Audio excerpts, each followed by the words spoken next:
miss you, my baby. Bad music. But you know what I'm on. This is fine, baby. Toka umeondoka. I say goodbye. I say nakufa kufa. Umesepa bunduki katikati ya vita. Foko foleni, we umewasha mata. I miss you every day. You know what I'm on.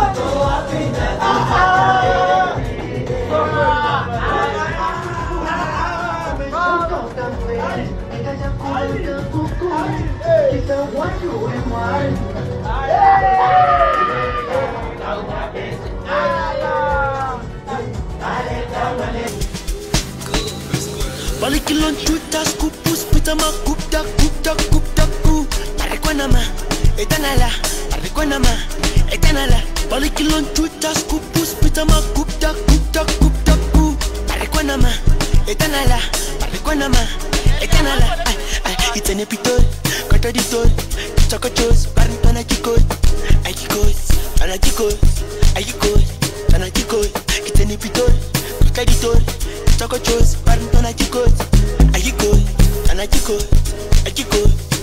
Balikilon chutas kupus pitama kupta ku Arikwanama etanala Balikilon chutas kupus pitama kupta ku Arikwanama etanala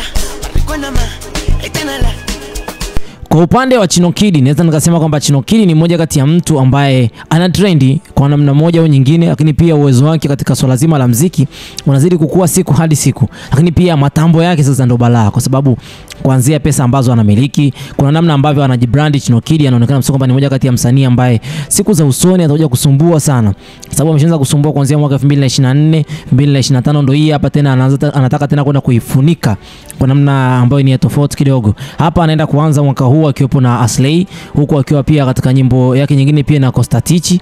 Ishara hii imewapa watu wengi kwamba inawezekana kwamba Chino Kid akaja basi na mfumo ambao ni tofauti tena kwa mwaka 2024 alivyomaliza nao kuelekea mwaka 2025. Aliweza kuachia EP yake ya Sumu, na mwisho wa siku katika EP ile pale ulikuwa kuna magoma mengi sana, ambayo magoma hayo watu wengi wakasema huyu ni Chino kweli au ni nani ambaye tulikuwa tunamzania, kwa sababu katika namna ambavyo alianza Chino Kid kufanya muziki plus mpaka hapa alipofikia, basi kuna majibu unaweza umeyapata kwamba Chino Kid ni moja kati ya star ambaye katika siku za nyuma alikuwepo anapata muamko kulingana na kwamba alikuwa katika label fulani, lakini pia kwa hivi sasa basi yuko mwenyewe. Kwa hiyo mambo yake fulani basi anaanza kuyapush yeye mwenyewe binafsi. Kwa hiyo kuna namna kama vile anazidi kujimanage, na kuna namna kama vile anazidi kuonyesha ukubwa wake siku hadi siku. Basi mimi nafikiri kwamba kwa upande wa Chino Kid na Aslay kuna jambo ambalo linakuja, na upande wa Aslay ni kama vile ameshavulia maji nguo, kwa hiyo ni swala tu la kuliogea.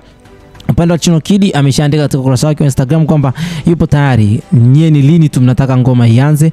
Tanzania featuring South Africa, lakini pia Tanzania featuring Tanzania, kwa maana kwamba Aslay pamoja na Chino Kid, lakini pia Chino Kid pamoja na Kostatichi. Sitakuwa na la ziada kwa muda huu. Hii ni Harmonize News na ndio leo katika mitandao ya kijamii. Bye bye for now.